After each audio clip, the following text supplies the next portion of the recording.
வணக்கம். நீண்ட நாட்கள் குழந்தையில்லா தம்பதிகள் ஒரு ஜாதகத்தில் பார்த்த உடனேயே இவங்களுக்கு குழந்தை இல்லை, புத்திர தோஷம், புத்திரர்களால் இவர்களுக்கு அவமானம், தத்து எடுக்கும் யோகம், இதை பற்றி இன்றைக்கி நம்ம விரிவாக பார்க்க போகிறோம். ஒரு ஜாதகத்தில் சுக்கிரன், சந்திரன், சனி பகவான் இணைவு பெற்றிருந்தால் தாய் வழியில் ஏற்பட்டுள்ள புத்திர தோஷத்தை இது சுட்டிக்காட்டும். சூரியன்,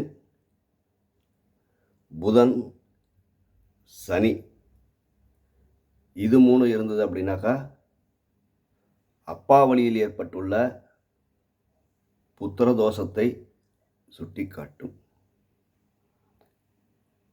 செவ்வாய் பகவான், சனி பகவான், புத பகவான் இணைவு பெற்றிருந்தால் அல்லது தொடர்பு பெற்றிருந்தால் பெற்றோர்களுடன் உடன் பிறந்த அம்மாவோட பிறந்த சகோதரர்கள் வழியில் புத்திர தோஷத்தை சுட்டி காட்டும். அப்போ இந்த கிரக சேர்க்கைகள் இருக்கிறவங்களுக்கு குழந்தை பாக்கியம் தடை ஏற்பட்டால் குழந்தைகளை தத்து எடுத்து வளர்த்தக்கூடிய எண்ணங்கள் அதிகம் வரும். இந்த கிரக சேர்க்கைக்கு ஏற்ற பரிகாரங்கள் உங்கள் ஊரில் இருக்கிற விஷ்ணு கோவிலில் உங்களுடைய ஜென்ம நட்சத்திரத்திற்கு 6வது நட்சத்திரம் வரும் நாளில் கணவனுக்கும் மனைவிக்கும் தங்களுடைய 6வது நட்சத்திரத்தில் வரும் நாளில் விஷ்ணுவை வழிபாடு செய்வதும், பொதுவாக விஷ்ணு கோவிலில் அங்க பிரதர்சனம் செய்வதும்,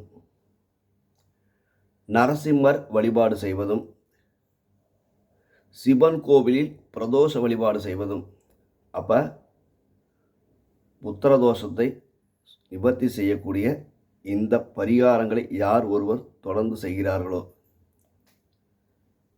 இவர்களுக்கு புத்திர தோஷம். அடுத்தது உங்கள் ஜாதகத்தில் ஏற்பட்டுள்ள கிரக சேர்க்கைகளுக்கு இது ஒரு சிறந்த பரிகாரமாக அமையும். நன்றி, வணக்கம்.